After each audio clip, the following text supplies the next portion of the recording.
All right, Casey, some important news. Something big happened yesterday afternoon.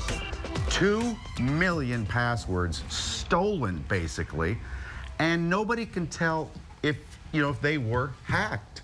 Right. So what do? I think we're just going to have a password changing party, and we'll just do it right now, and we'll all change our passwords together, because you can't tell if you got hacked. Anthony Mongeluzo. Yeah. Hey, Anthony, good to see you. Hey, good morning. We knew we had to go to a tech expert like you to help us out here. So what exactly happened? Basically, hackers loaded viruses on people's computers. What the virus did was keylogging. Very simply, it recorded your keystrokes. It then said that information through a proxy server, a geeky way of saying you can't track them down.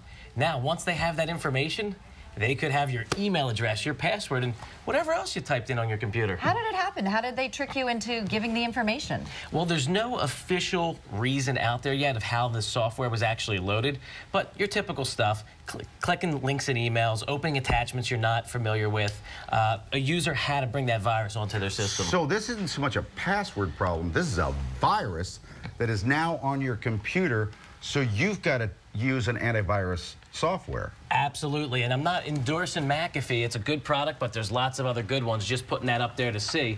The problem is all the headlines are reporting change your password. That's correct. But if the virus is still on your system, when you change your password, the hackers are still going to get it. They're going to get it again. So you need to secure your system first. So what I would suggest is, one, call a geek friend, get someone to help you out.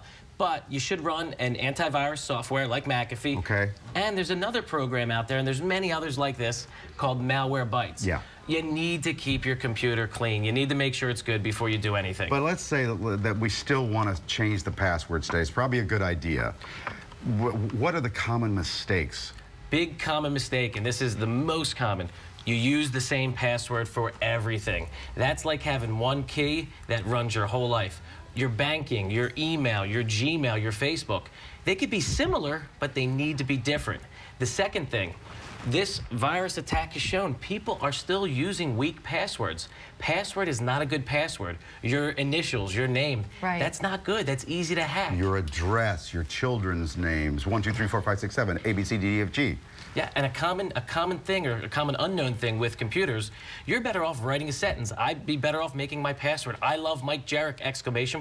Than a random string of letters and numbers. Yeah. That's harder to hack, believe it or not. So many people already have that password, though. That's very common. Are going to know your address and information. If they're thinking, oh, this doesn't affect me, it really could affect a lot of people out there. It's very important. Again, with your Facebook, they could track where you live. Most people put your city and state. Right. Once you do that, and I have your email address and passwords, let me go check some local banks now and see if they bank there with the same password. Let me take your money. One clue might be, were you asked yesterday to give anybody over the internet your name and password?